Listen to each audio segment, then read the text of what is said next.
उन्होंने कहा यहां पर बांग्लादेश जैसी स्थिति बनाने का काम अमेरिका और चीन कर रहे थे।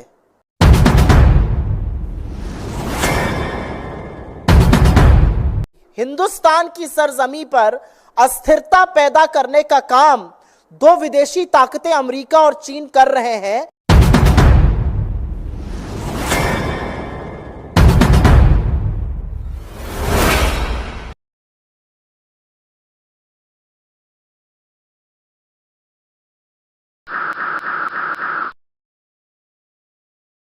देश की राजनीति एक बार फिर से गर्मा गई है। भाजपा की एक चुनी हुई सांसद कंगना रनौत ने एक बयान दे दिया है, जिसको लेकर के पूरे देश का राजनीति एक बार फिर से गर्मा गया है। जैसा कि आपको मालूम है कि इस देश की यानी भारत की सबसे जो रीढ़ मानी जाती है किसान, उसको लेकर के कंगना रनौत ने एक इंटरव्यू में, एक साक्षात्कार में उन्होंने बयान दिया है। और उन्होंने जो है वो बाकायदा अपने बयान में कहा है कि भारत के किसान जो है वो बलात्कारी हैं और दुष्कर्मी हैं। उनके इस बयान के बाद कांग्रेस सहित जितने भी विपक्षी दल हैं वो हमलावर हो गई हैं। कांग्रेस की जो प्रवक्ता है सुप्रिया श्रीनेत, उन्होंने बाकायदा एक पीसी करके उस बयान पर आपत्ति जताई है। और उसके बाद कंगना रनौत ही नहीं बल्कि पूरे भाजपा शीर्ष नेतृत्व से यह सवाल पूछा है कि सबसे पहले तो ये बताइए कि जो कंगना रनौत का ये बयान है वो क्या भाजपा का बयान है, उस स्टैंड को क्लियर करना चाहिए। कंगना रनौत ने जो बयान दिया है वो क्या बयान दिया है, हम आपको स्क्रीन पे दिखा रहे हैं। स्क्रीन पे आप देखिए कंगना रनौत के इस बयान को, जो एक दैनिक अखबार ने इस खबर को छापा था। इस बयान के बाद पूरा विपक्ष काफी गर्म है, चूंकि जो किसान है वो इस देश की रीढ़ है। और आपको बता दें कि ये वही किसान है जो नरेंद्र मोदी की सरकार के में 3 काले कानून को लेकर के लंबे समय तक आंदोलन किया था। और फाइनली नरेंद्र मोदी को यानी देश के जो माननीय प्रधानमंत्री हैं उनको उस काले कानून को वापस लेना पड़ा था, सिर्फ इस किसान आंदोलन की बदौलत में। और इस किसान को, चूंकि ये किसान सिर्फ हरियाणा के नहीं है, ना कि यूपी के, ना कि बिहार के, बल्कि पूरे देश के जो किसान है, ये सारे किसान अपने आप को अपमानित महसूस कर रहे हैं। सबसे पहले आप कांग्रेस प्रवक्ता जो है सुप्रिया श्रीनेत, उनके एक पीसी को सुनाते हैं, उसे आप देख लीजिए, फिर उसके बाद हम बातें करेंगे। एक बेहद वाहियात बयान इस देश को सुनने को मिला और वो सुनकर बहुतों का सिर शर्म से झुक गया और बहुत लोग बेहद आक्रोशित हुए। और ये बयान और इस तरह के बयान देने में उनको पारंगत हासिल है, लेकिन अब वो सिर्फ एक फिल्म एक्टर नहीं, भारतीय जनता पार्टी की सांसद हैं, बड़ी चुनी हुई सांसद हैं, बड़ी प्रिय सांसद हैं, हैंडपिक करी गई थी वो शीर्ष नेतृत्व के द्वारा। कंगना रनौत ने कल कहा कि किसान आंदोलन के जो किसान थे उनको बलात्कारी और हत्यारा बताने का काम किया। इस देश के अन्नदाताओं के खिलाफ ऐसे शब्द शायद ही किसी राजनेता ने इस देश के लंबे इतिहास में कभी बोले हों। इस देश के अन्नदाताओं को बलात्कारी और हत्यारा बताया। और उसके बाद यह भी कहा कि ये जो सारा किसान आंदोलन था, जो किसान अपने हक की, अपने अधिकारों की, अपने सशक्तिकरण की लड़ाई लड़ रहे थे, जो प्रदर्शन शांतिपूर्ण था, जहां 700 से ज्यादा किसानों की शहादत हो गई, जहां 1.25 से 1.5 साल तक किसान खुले आसमान के नीचे गर्मी, पानी, बरसात, आंधी में, ओलों में बैठे रहे, वहां पर इनका कहना है कि ये अमेरिकी और चीनी शक्तियां ऐसा कर रही थी।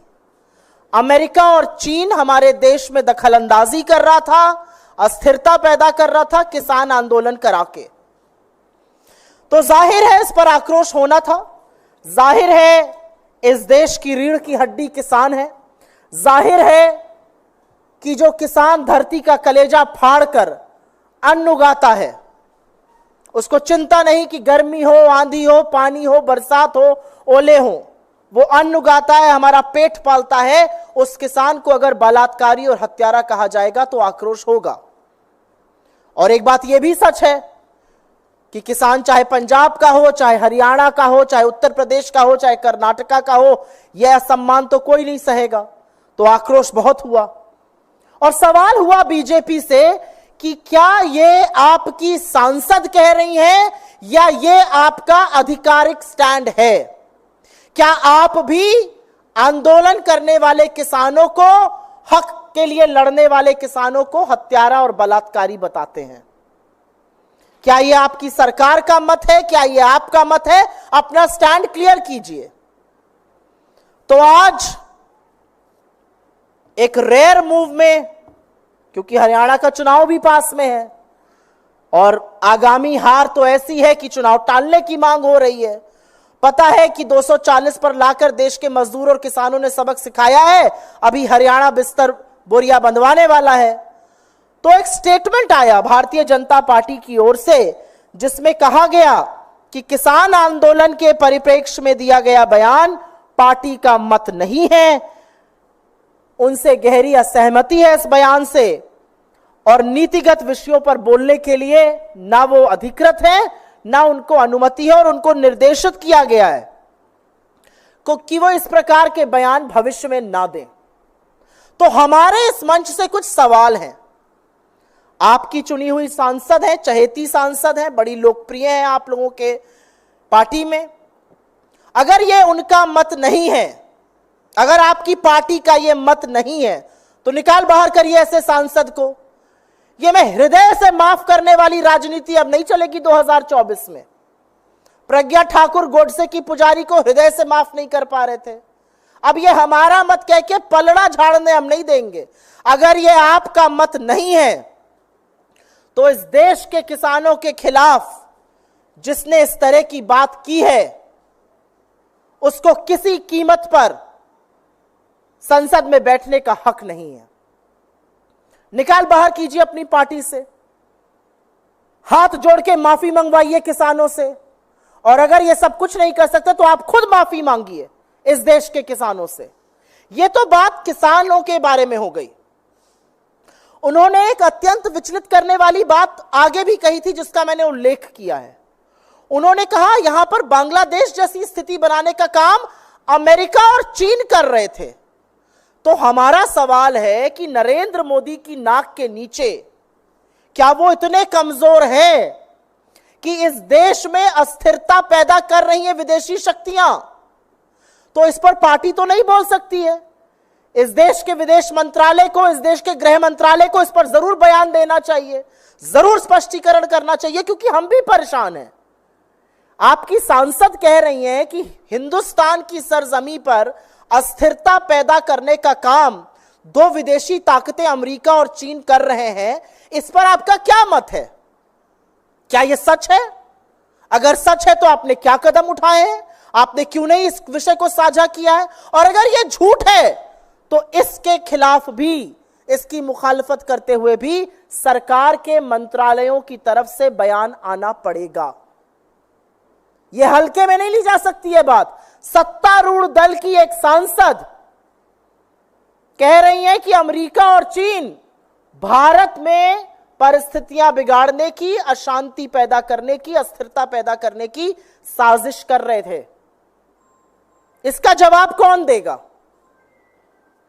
और एक बहुत बड़ी बात यह है कि तमाम ऐसे लोग हैं भारतीय जनता पार्टी में जो अपने आप को किसान नेता कहते हैं, वो क्यों चुप बैठे हैं? जो अपने आप को किसानों का हितकारी कहते हैं, अगर ये किसान बलात्कारी और हत्यारे थे तो ये विज्ञान भवन में बार बार मीटिंग क्या करते थे? अगर ये किसान इतने दुष्कर्मी थे तो इन किसानों के आगे नरेंद्र मोदी को घुटने टेककर नाक रगड़ के काले कानून वापस क्यों लेने पड़े? तो हमारा मानना है और हम इस मंच से फिर से कहेंगे कि सरकार स्पष्टीकरण दे कि जो अस्थिरता पैदा करने की विदेशी शक्तियों द्वारा बात की गई है उसकी क्या सच्चाई है। पार्टी पलड़ा नहीं झाड़ सकती है कहकर कि यह हमारी राय नहीं है। आपकी राय नहीं है तो जिसकी इतनी कुत्सित राय है उसको अपनी पार्टी से निकाल फेंकिए। 8 मिनट के इस पीसी में कांग्रेस प्रवक्ता सुप्रिया सनेत ने बाजाप्ता कंगना रनौत के उन तमाम मुद्दों को खुल करके रखा और साथ ही साथ भाजपा के शीर्ष नेतृत्व पे भी सवाल खड़ा कर दिया है कि अगर कंगना रनौत का यह बयान भाजपा का बयान नहीं है तो आखिर भाजपा अभी तक कार्रवाई क्यों नहीं कर रही है। सबसे बड़ा सवाल यह है कि विधानसभा चुनाव नजदीक है और इस चुनाव को देखते हुए भी भाजपा जो है अपना स्टैंड क्लियर नहीं किया। हाँ, इतना जरूर है कि भाजपा ने एक लेटर जारी करते हुए इस बयान से जो है वो किनारा कशी अपना कर लिया है और बाजाप्ता उसने कहा है कि कंगना रनौत का ये बयान पार्टी का बयान नहीं है और न ही उन्हें अधिकृत किया गया था इस तरह के बयान देने से। बहरहाल देखना यह है कि ये विवाद क्या रंग लाता है, क्योंकि ये किसान से जुड़ा हुआ मुद्दा है। ये माना जा रहा है कि इसका आने वाले चुनाव में काफी प्रभाव दिखेगा। देश और दुनिया की बाकी तमाम मुद्दों को देखने के लिए देखते रहे अपना वेब न्यूज चैनल। धन्यवाद।